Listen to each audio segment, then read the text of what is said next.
डमरू वाले टिम्बर गीता वाह वाह वाह संसार में रहकर अध्यात्म का मार्ग की ओर अग्रसर।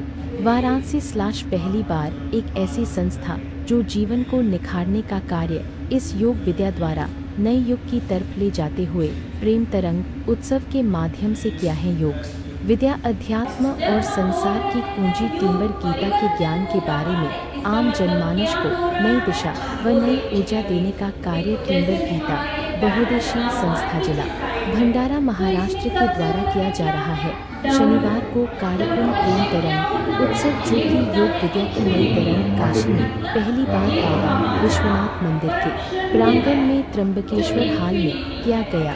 इसके माध्यम से सीधे आध्यात्मिक पूंजी के द्वारा समय परिवर्तन कराने के साथ ज्ञान मानव के जीवन उतारने का प्रयास किया। डमरू का धुन हमारे मस्तिष्क से नकारात्मक सोच विचार को बाहर निकालते हुए नई ऊर्जा का संचार मस्तिष्क में समाहित करना व एकाग्रित होकर अनुभूति करना ही टिम्बर गीता है। डमरू का बजाकर मन एकाग्रित करके टिम्बर गीता मार्ग को फैलाने का कार्य प्रेम तरंग उत्सव के माध्यम से किया जा रहा है। इस संस्था की अध्यक्ष शुभांगी बोधनकर वचनों के साथ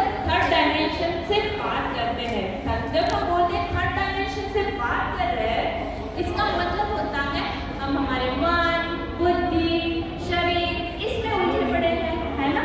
तो जब हम बोलते हैं मन, बुद्धि, शरीर इसमें है, इसका अर्थ हम संसार में उलझे पड़े हैं। लेकिन अब हमें संसार से ऊपर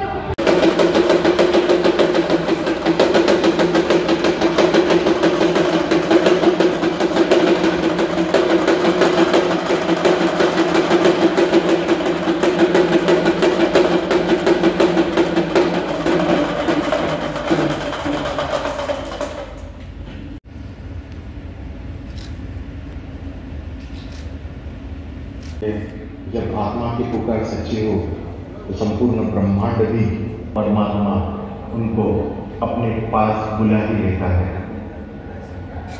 अपनी अलग अलग लीला कर अलग अलग प्रकृति की व्यवस्था कर वो अपने पास बुलाकर वो अपने में ही समाहित कर लेता है। यह है एक युग परिवर्तन की कहानी।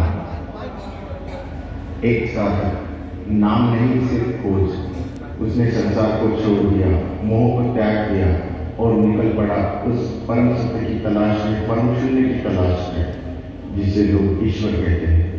उसने वर्षों की कठोर तपस्या की, जप किया, ध्यान किया, पूजा पाठ किया, बहुत सारे गुरु बदले, गुरु को ढूंढते ढूंढते परेशान हुआ, बट उसे समस्या का समाधान नहीं मिल पाया और भीतर की प्यास कम नहीं हुई और वो तड़पता रहा कि कब मिलेगा मेरा परमात्मा, कब मुझे ईश्वर मिलेगा।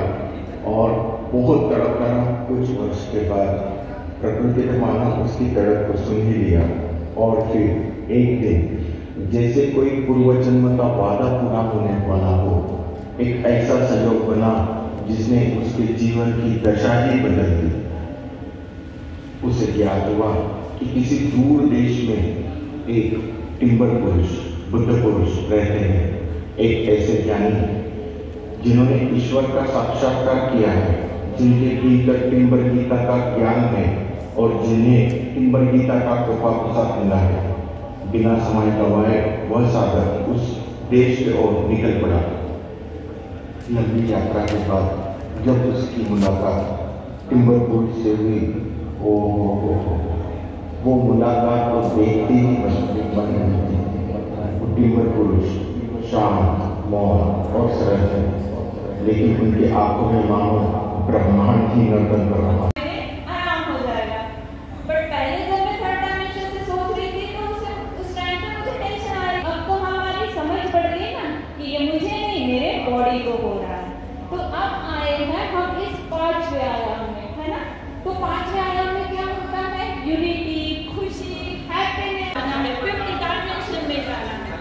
अब फिफ्थ डायमेंशन में जाना है यानी क्या करना है? हमें हमारी समझ बढ़ानी है। बस हमारी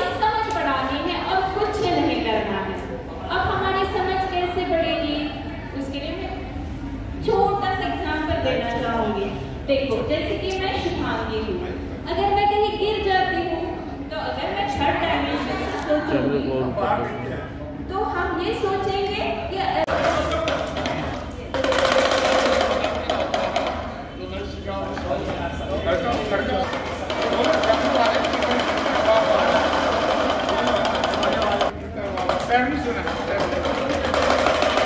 बराबर है, हम सब बराबर है।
ये आप इस तरंग को महसूस कर सकते हैं।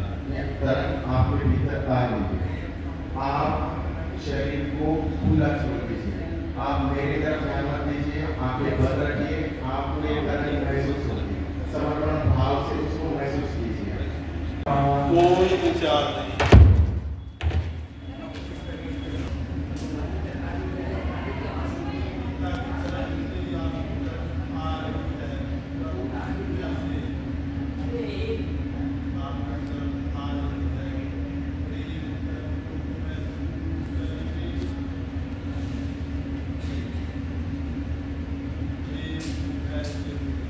आनंद को महसूस कीजिए। आपके भीतर जो तरंग है, आपके भीतर जो प्यार उमड़ रहा है। मन के विचार को छोड़ दीजिए। ये संसार के विचार, संसार में ये करना वो करना, ये साथ नहीं आने वाला। उसका प्यार जो मिल रहा है वो आएगा, वो आपको महसूस होगा। महसूस कीजिए उसको, वो तरंग को, वो प्यार को आपके भीतर। जी, महसूस कीजिए उस आनंद को समर्पण भाव से। बस उसको प्यार से बुलाना है, पुकारना है। उस परम शून्य को, उस तिब्बर गीता के उतरता है। वो परमात्मा ऐसा ही आता है। परमात्मा जब आता है तो कुछ डमरू लेके शिव जी नहीं आने वाले। ये ऐसा ही भीतर से उतर रहा है। जो मेरे भीतर अभी तरंग उठ रही है, वही तरंग आप सबके भीतर उठ रही है। जो मेरे भीतर परमात्मा का प्यार उमड़ रहा है, वो आप सबके भीतर वही परमात्मा का प्यार उमड़ेगा। समर्पण भाव से महसूस कीजिए।